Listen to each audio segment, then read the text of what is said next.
Presta atenção, esse vídeo já vai começar, mas antes eu tenho um convite para te fazer. Eu estou preparando um novo evento online gratuito, onde eu vou te ensinar tudo que você precisa saber para fazer seu filho de 0 a 6 anos te respeitar em qualquer situação, sem gerar trauma na vida dele. Se você quer participar, clica no link de descrição desse vídeo. As aulas são gratuitas e introdutórias para o meu curso Educando a Sua Cria. No final do evento, eu vou abrir as inscrições para o curso completo com uma super oferta Black Friday que eu nunca fiz antes. Para não perder, clica no link de descrição desse vídeo e se inscreve, combinado? Eu percebo que muitos pais acham legal, né? Admiram esse método, mas acham pouco prático. E eu acho que isso acontece com muita frequência porque os pais acham que uma educação respeitosa significa entrar constantemente numa negociação com a criança, quando na verdade não é por aí. Quando você entra numa negociação com seu filho, você está sendo muitas vezes permissivo. Ou quando você fica tentando explicar muitas vezes alguma coisa que seu filho não está na fase de aprender, ou que ele não vai aprender naquele momento, também não é uma educação respeitosa. E aí você gasta muito tempo, se desgasta muito. Então, por as pessoas terem associado uma educação respeitosa a uma educação sem limite, a uma educação muito frouxa, as pessoas criaram essa falsa impressão que para educar com respeito você precisa de muito tempo. Então, eu vou mostrar para vocês como isso não é verdade. Muitos pais acham muito lindo, mas pouco prático. E eu vou mostrar o contrário, do que mais do que bonito, esse método é prático. Depois que você passa do período de compreender direito como ele funciona. Porque muitas pessoas que começam a botar em prática, elas param no meio do caminho. Elas conhecem, sabe aquela coisa?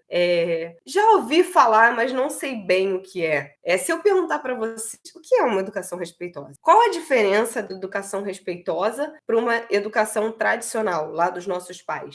Que uma bate, a outra não bate. É muito mais do que isso. Então como que eu vou fazer na prática? Então você precisa entender um pouco melhor, que eu vou te explicar aqui as diferenças, porque senão você vai perder muito tempo no seu dia, vai entrar numa negociação ali com seu filho. Se seu filho tiver personalidade forte, ele vai começar a querer ter autoridade dentro de casa e as coisas vão ficar muito perdidas, sem cada um ter o seu lugar de devida responsabilidade. Então, coisas que você pensa ou que quem está ao seu redor pensa sobre disciplina positiva.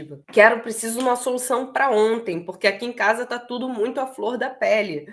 Então, eu preciso de uma fórmula para saber o que eu faço com essa criança para as coisas começarem a melhorar. Só que essas pessoas não pararam para pensar que o que precisa melhorar, na verdade, é a forma com que elas estão educando, o comportamento delas no dia a dia dessa criança. E isso é entender a fundo sobre disciplina positiva. A disciplina positiva, ela mostra pra gente que quando a gente planta maçã, a gente colhe maçã. Se a gente plantar um pé de banana, a gente vai colher um pé de banana. E a gente ensina através do exemplo o tempo inteiro. A gente vai contagiar as pessoas ao nosso redor através do exemplo o tempo inteiro. Então, por mais que uma pessoa não tenha nada a ver com você, nada a ver. Se você vai para um lugar e tem um monte de gente estressada, não tem grandes chances de você sair daquele lugar mais tenso. Olha o poder disso com seu filho. É muito maior. Então, o ser humano, ele é contagiante. Então, o primeiro questionamento que eu trago aqui é como você tem contagiado o seu filho no dia a dia. Que exemplos você tem dado para o seu filho? Porque se você ensina ele batendo ou colocando ele de castigo, ele vai aprender que é assim que as relações funcionam, porque você não é o espelho dele, ele não aprende a entender como o mundo funciona através de você. Então, quando você fala para o seu filho assim,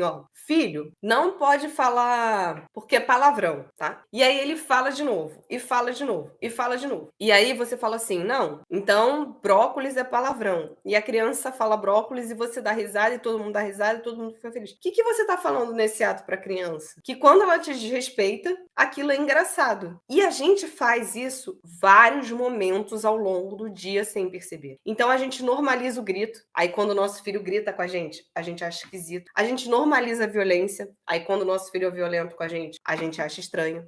Giovana, mas com meu filho eu sou extremamente respeitoso. Mas e no trânsito? E com as pessoas à sua volta? Então quando a gente planta a banana, a gente vai colher banana. Eu nunca vi ninguém plantar amor e colher ódio. E eu nunca vi ninguém plantar respeito e colher inimizade. Então, quando a pessoa planta obediência, planta revolta, planta violência, ela vai receber isso de alguma forma, né? E a ideia aqui, gente, não é falar para vocês como que vocês têm que fazer com o filho de vocês. Eu vejo que algumas mães entram, eu sei que vocês às vezes estão à flor da pele, eu também fico à flor da pele, e falam assim: cada um cria o seu. O que mais que eu ouço? O filho é da mãe. Sim, a criança, a família é de vocês. Como eu falo aqui, eu tô aqui apenas para ajudar vocês a colocar cada coisinha num lugar, para ajudar a organizar as ideias, para ajudar a tirar essa armadura que ficou da nossa criação, que pesa muito ao longo do nosso dia. Porque quem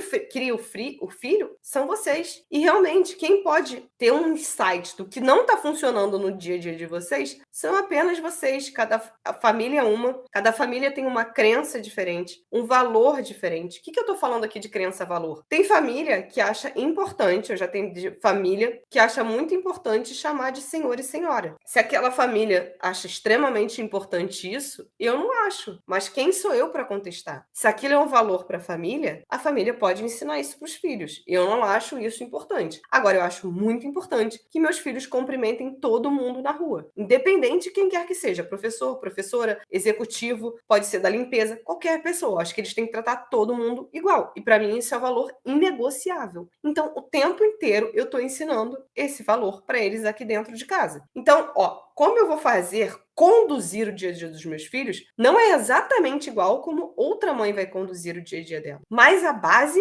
precisa ser a mesma, que é uma educação respeitosa. Por quê? Porque o seu direito termina quando o do outro começa. Então, você não é capaz de ensinar isso para o seu filho desrespeitando ele. Isso é humanamente impossível. E mais, o seu filho, eu sei que parece óbvio, mas às vezes a gente precisa falar algumas coisas aqui para lembrar tudo isso. Eu vou explicar por que depois, só deixa eu concluir essa linha de raciocínio primeiro. Então, o seu filho, ele tem muitos direitos, ele é um ser humano, e ele tem direito à dignidade e respeito. E quando você faz uma educação através da obediência, ele perde esse direito da dignidade e do respeito. Porque quando ele erra, ele é punido. É como se a gente estivesse condenando o nosso filho. E aí, por que eu tô falando tudo isso? Porque eu também sou mãe, né? Então, vários dias eu acordo e penso assim: cara, seria muito mais fácil ligar uma TV agora. Seria muito mais fácil liberar a Dulce hoje. Nossa, eu tô precisando muito dar um tapa, só um tapinha, porque esses garotos estão me enlouquecendo. E se eu bater, eles vão parar na hora, na hora, na hora. Não, hoje passaram do limite. Eles estão me testando. Eles estão me testando. E essa coisa de disciplina respeitosa, não. Eu já me questionei várias vezes isso, gente. Principalmente lá atrás, há 5 anos atrás. Eu toda hora me questionava. Então, quanto mais novo você ouviu falar desse assunto, mais vezes você vai se questionar. Principalmente dependendo da educação que você teve lá atrás e da pressão que a sua família faz. Falando que é mimimi, falando que é besteira, que nunca foi assim. Então, por que tá com o iPhone 11 na mão? O iPhone nunca foi assim também. É tudo maravilhoso de antigamente. Volta no século. Usa as roupas de antigamente, volta e usa tudo de antigamente. E aí eu também me questiono, às vezes. Mas aí o que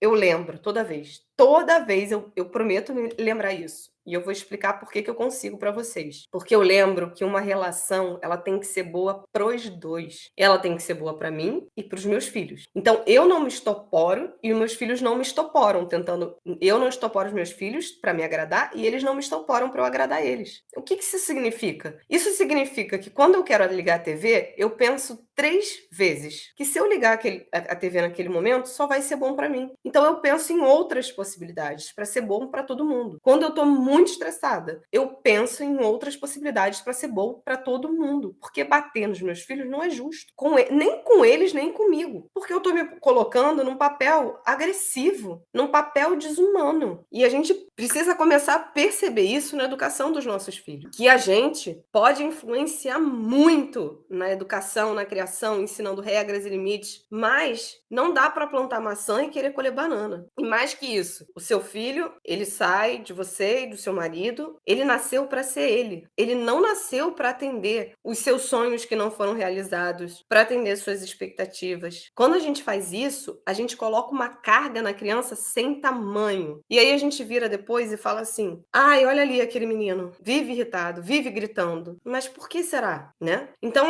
a ideia hoje é mostrar a lógica por trás da teoria, que nós precisamos ser inspiração para os nossos filhos. Ninguém aqui está falando de deixar a criança fazer o que ela quiser. Ninguém está aqui falando de fechar os olhos para quando uma criança estiver xingando alguém na rua. Ninguém está falando para vocês que a criança bateu no seu rosto é para falar, coitadinho, ele está com sono. De jeito nenhum. Agora eu tô falando que não é com violência que se resolve as coisas. E a violência verbal, às vezes, dói muito mais do que a violência física.